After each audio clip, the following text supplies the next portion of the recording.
నేను ఈ బిజినెస్ లో రాకముందుకు 8 సంవత్సరాల వివోఏ వర్క్ చేసిన. గ్రూప్ రాసిన అన్నట్టు నేను. ఇక్కడ గ్రూప్ రాసిన వాళ్ళు ఎవరైనా ఉన్నారా? లేకండి, అనుమానం లేకుండా లేకండి.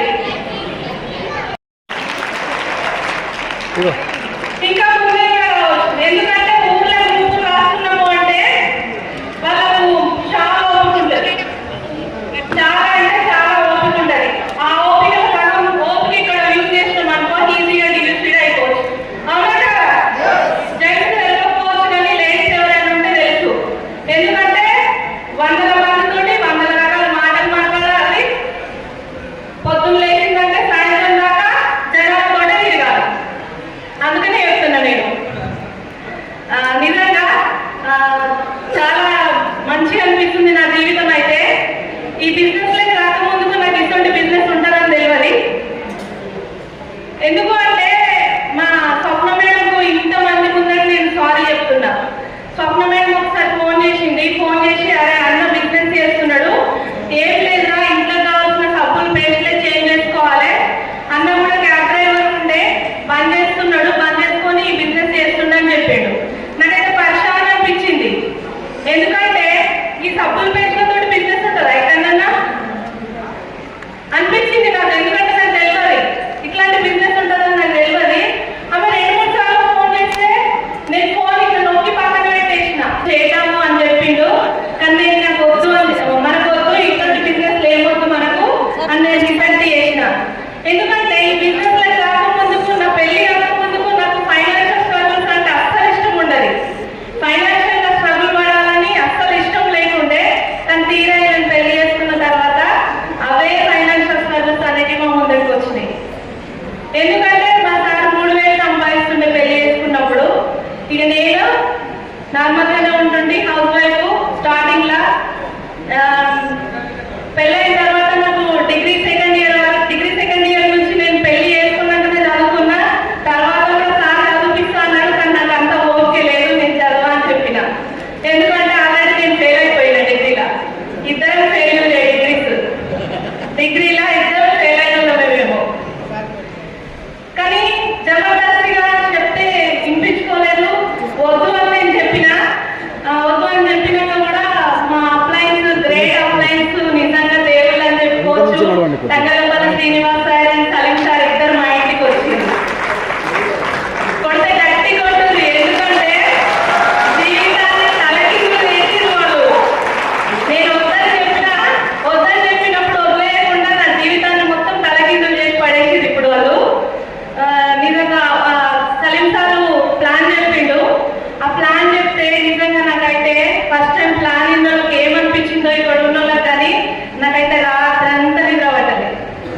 నిజంగా చెప్తున్నా, నాకు రాత్రంతా నిద్ర పట్టలే.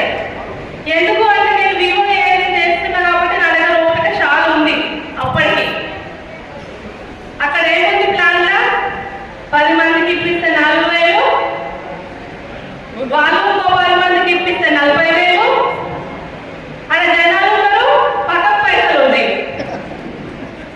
అంతే కదా ప్లాన్ లా. చాలా మైండ్ లా మొత్తం నాకు ఇక అర్థం కాకుండా అయింది. ఎందుకంటే ఆ మందు ఉన్నారు చూడు, నా దగ్గర 200 మందులు. మనకు కావాల్సిన 4 అవునా కదా?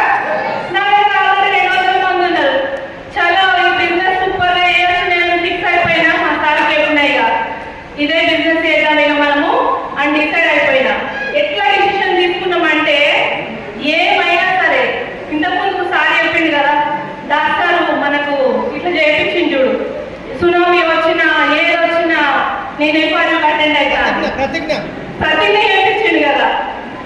నేను కూడా అట్లనే డిసైడ్ అయిపోయినా. ఏమైనా సరే ఇదే బిజినెస్ చేద్దాం మనం ఇద్దరం కలిసిగా, నేను నీకు సపోర్ట్ చేస్తా అని చెప్పేసి బయటకు వెళ్ళి ప్లాన్ చేయడం స్టార్ట్ చేసినాం.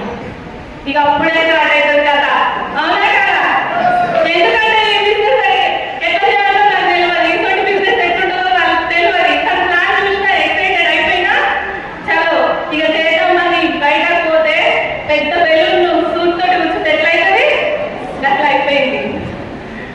అంటే చూడండి, ఆ 200 మంది మీద హోప్ పెట్టుకొని నేను బిజినెస్ స్టార్ట్ చేసిన ఇప్పటి వరకు 6 దొరకలేదు. తను బయట 70 లక్షల మర్సిడీస్ బెంజ్ అవుతుంది. చాలా తక్కువ సపోర్ట్లు వచ్చినాయి.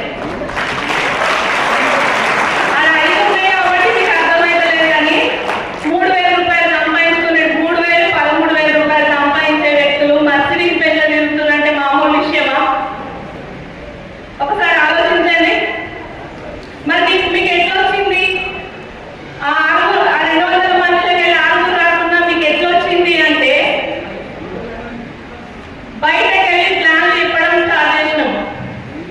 ఏకదాటిగా ప్లాన్లు చెప్పడం స్టార్ట్ చేసినాం. ఎవరైనా అయినకున్నా మీటింగ్లకు అటెండ్ అయినాం. అప్లై చెప్పింది విన్నాం కాబట్టి ఈరోజు మర్సిడీస్ బెంజ్ వచ్చింది. నాకు ఒక విషయం గుర్తుకొచ్చింది మన కండలపల్లి శ్రీనివాస్ సార్ చెప్పినప్పుడు. ఏంటంటే సార్ తర్వాత మాట్లాడతాడు, స్టోరీ చెప్తారు సారు. సార్కు కారు ఉండే, ఆ కారు అమ్మేసిండు. ఇల్లు ఉండే, ఇల్లు అమ్మేసిండు.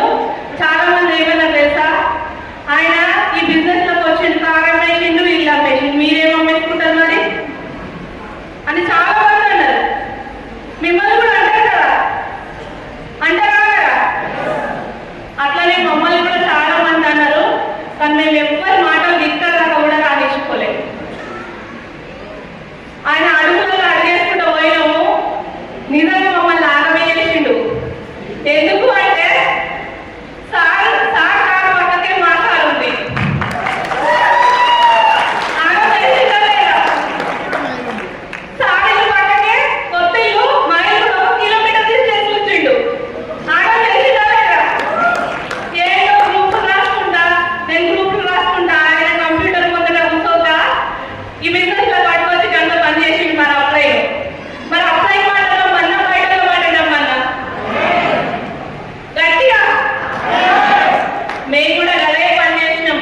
ఎంత కష్టం వచ్చినా, ఎంత నష్టం వచ్చినా మేము ఇద్దరే కలిసి డిసిషన్ తీసుకున్నాం. మాకు ఎన్ని ఇబ్బందులు వచ్చినా కానీ మా అప్లై